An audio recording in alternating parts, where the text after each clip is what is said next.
Hey, what's up, everybody? It's Charles, and welcome you guys to another episode of the Dreamerspro Show, where we cover everything from sports, hot topics, classic debates, entertainment, and when we give you guys a first perspective on things and how we see them. And today we have an interesting episode for you guys. You definitely want to stick around for it, so make sure you like the video and subscribe to the channel. Now, today we have an interesting video, and it seems like, for whatever reason, we're one of the few channels out there that keeps producing these ESPN rating shows, but for whatever reason, people seem to enjoy them. People are really interested in how ESPN is doing. Now, as y'all know, ESPN is a top dog in the sports media business. Forget about what you heard; it's just the reality, right? Even though they have, they had a sharp decline, I believe, in the ESPN Plus. Is it ESPN? Yes, ESPN Plus subscription. I believe they lost, was it 20% or 10%? I'm not sure. They're still at the top, right? They're still at the top of the heap if we're talking about sports media companies, right? They're at the top of it. They're still doing very well. And of course, their most prominent voice is Stephen A. Smith, who is the face of the network, and one can argue has probably one of the most influential voices out there in sports media. You can see how they rolled out the red carpet for him when he came back on the show during his his month and a half hiatus or whatever. He was on vacation, whatever it was. So Stephen A. Smith is at the top of the game, and he's the one that really moves the needle for that network. And we all know this. He knows this. I think everybody at the network knows this. And I think he's the face of their most popular show, I believe, which is ESPN First Take. And he was the one that basically suggested that the executives have a shakeup, on the show, when initially they had Max Kellerman as his debate partner. And he basically proposed the idea to them that, listen, I think we should do something else. He believed the show was going to become stale. And ultimately, when he was able to get Max Kellerman fired, he said it, he admitted it, I believe it was on the Breakfast Club.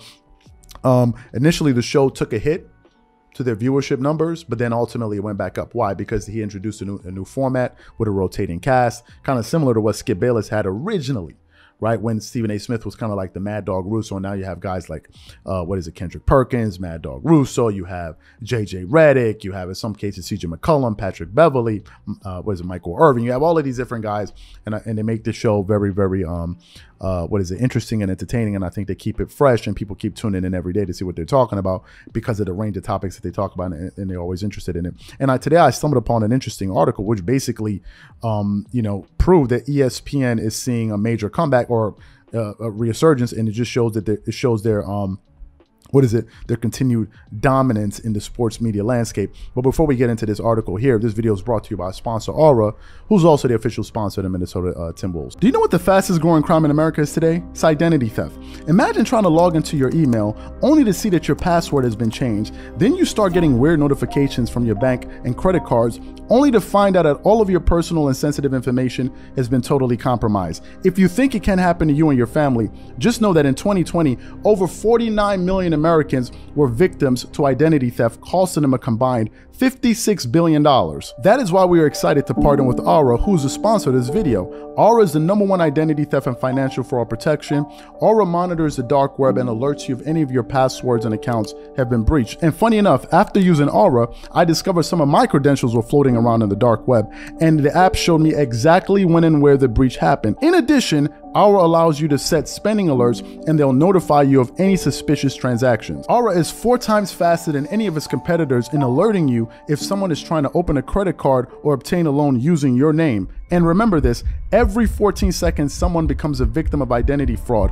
Don't let it happen to you. Now click the link in the description and try Aura for free for 2 weeks and see if any of you or your family's personal information has been compromised. Start your free trial at aura.com/dreamerspro. And when you try Aura, by using the link in the description below, also know that you're supporting this channel. Thank you. So let me just get into this article, and it's fairly recent. It was published on July 2022. So basically, the article starts off with a headline: ESPN exec, sports is seeing steady comeback at summer ratings.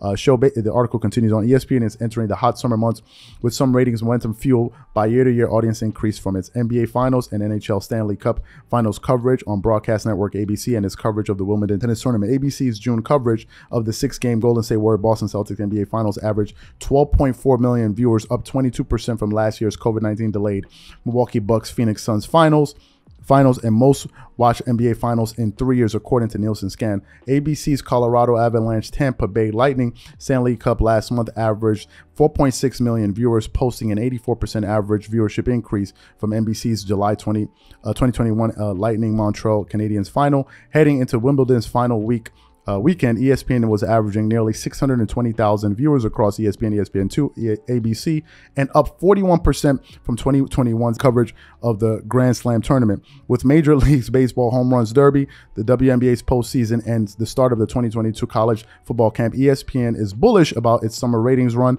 according to the network's senior VP of programming and planning, Freddie Rowland, I hope I pronounced his name properly, who recently spoke to Multi-Channel News. An edited version of the interview appears below. Basically, he said, "I feel like we're seeing a steady comeback of sports and sports viewership.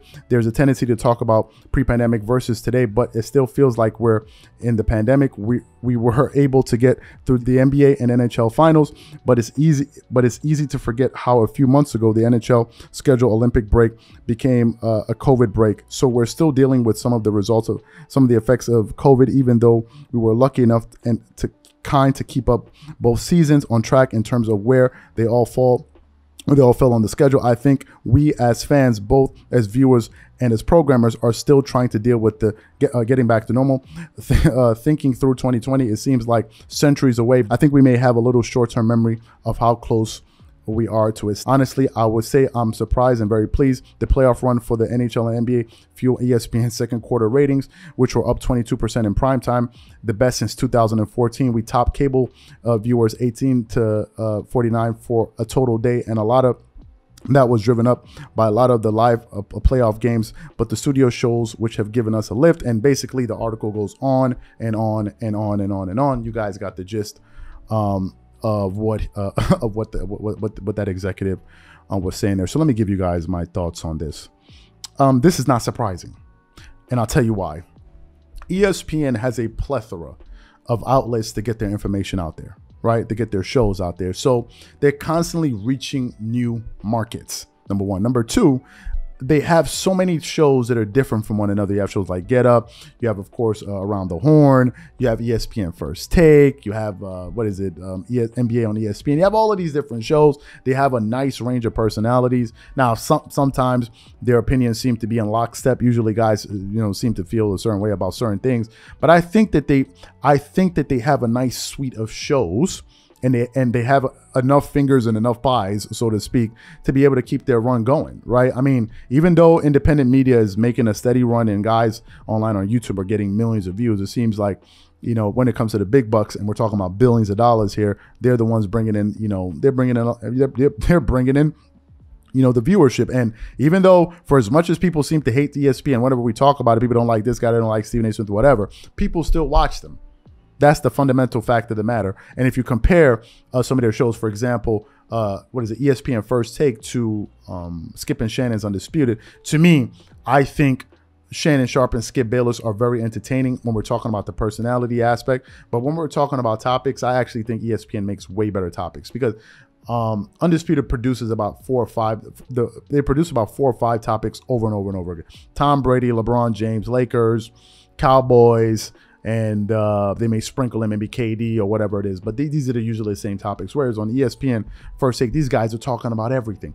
If you remember in the past, when Undisputed first started, they would even bring in other guests, right? They would have, you would have Skip Bayless, Shannon Sharpe, the moderator, and then maybe they'll bring in Steven Jackson or Kenyon Martin or Rob Parker or Chris Broussard. They would bring in so many other people to constantly keep new ideas flowing through the show. But now, usually when you have Skip and Shannon and they bring up a topic item, we already usually know what they think, right? And when you keep talking about the same things, to me, it gets boring. Now, I could be wrong. People say, well, Undisputed would have bigger numbers if they have more outlets. Sure, I'm just giving you guys my opinion. And it seems like Stephen A. Smith and these guys truly understand what the hell they're doing, and the numbers show it. For whatever we think about Stephen A. Smith, he really knows what he does. And honestly, he knows what he's doing. Honestly, let me say this. When he's back, their shows usually have a different type of energy. Not to say that Michael Wilbon, Jalen Rose, these other guys, Tim Legler, all of these guys are not entertaining, but he has something about him that makes him very, very interesting to watch. Whether you like him or not, he's still interesting to watch. And I think these guys understand that. And these numbers are showing that these guys are just going to continue to dominate the media landscape. And I think if anybody wants to compete with these guys, you really have to have your head about you. You got to know what the hell you're doing. You have to have, I believe, a real angle that you're coming at things with. And I don't think one should be nonchalant about their approach.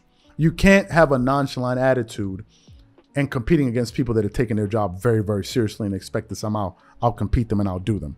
If you want to beat the guys that are taking themselves very seriously, you yourself have to take yourself seriously. This is just what I think. I could be wrong. So what I want to know from you guys is, what are your general thoughts about this information? Do you think it makes sense? Do you agree with it? Do you like what you heard? How do you think things are going to continue to trend in the future? Whatever you guys think, please leave your thoughts and comments in the comment section, and we'll definitely catch y'all on the next episode.